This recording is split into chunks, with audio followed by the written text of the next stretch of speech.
Let's get more on all of this now from Samir Hafez. He's the president of the Al Rai Center for Strategic Studies and joins me now in the studio. Thank you very much for coming in. I just wanted to start by asking you this hour, how much support do you think Turkey has from Russia and Iran when it comes to this operation? Well, if we look at from the side of the Russians, the best support is protecting Turkey from, if they will be coming and attacking the ISIL, we'll be protecting from the S-300 and S-400 missiles that could be anti-aircraft and shoot the Turkish airplanes. So this is a best guarantee for Turkey to have the understanding and the agreement between Turkey and Russia about not to be attacked if they have any attack by air. That's from one side. The other side, it could be done also by the Iranians, because they're supposed to be a visit to Iran, but they have been the Iranian Foreign Minister, Mr. Zarif. And I think there will be an understanding that Iran and backing Syria will not be also having any counterattack against Turkey if they have any invasion against ISIL in the north of Syria. So these are two parts to be well protected from Russia and Iran in favor of Turkey. The bigger geopolitical situation, though, if this operation is successful and Daesh and the YPG are both driven out of this area, what happens next? Well, you know, it's been we've been talking about over 2 years about the zone which is supposed to be done between Syria and Turkey in that place, which we call it it's not free zone, I'm sorry, but it is the zone that it could be protecting, and this will be a good point for establishing a new line to support the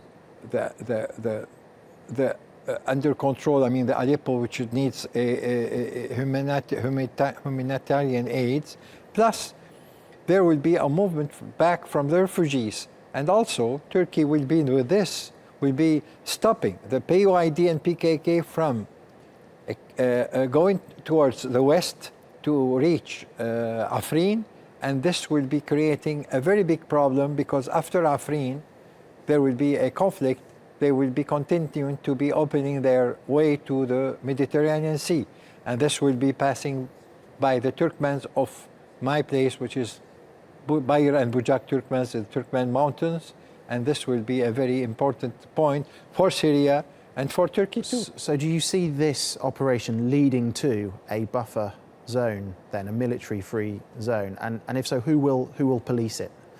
Well, for sure, in the end, there will be a buffer zone, which is, as you say, and it will be protected for sure by the local, which I disagree telling that they are rebellions. They are more freedom fighters.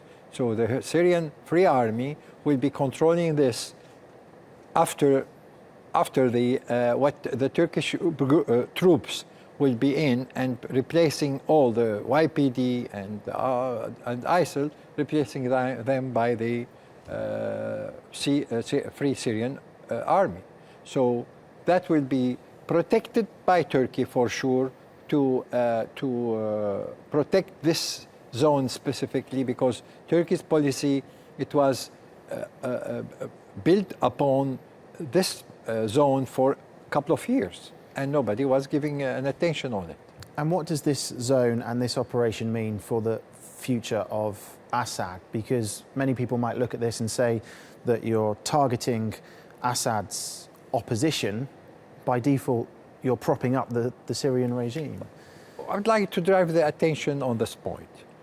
What is YPD causing problems for who, and who is opposing them? Let's see. Russia, they don't have a very big interest in protecting them or not, which they stopped. Iran, they don't want the PYD to be strong, first, not to divide Syria and not to create a problem for them in the Kurdish side of Iran. 3, the Syrian government, which is now killing everybody, but still they don't have the interest to divide Syria and give the northern part of Syria, which has the best sources of energy, petroleum and gas, to give it to PYD. And Turkey doesn't want to divide Syria, and they doesn't want to have a PYD, PKK backed in the northern of Syria. So the interest of all is focusing on one point. Nobody is of their interest to have PYD as a separate federation in this area. This is why everybody is understanding this point, and this is why Turkey, Iran, even and Russia and the Syrians, they are now coming to this point, which is the point which is being always been protected by the Turkish government or Turkish policy now. Okay, Samir Hafez, thank you very much for coming.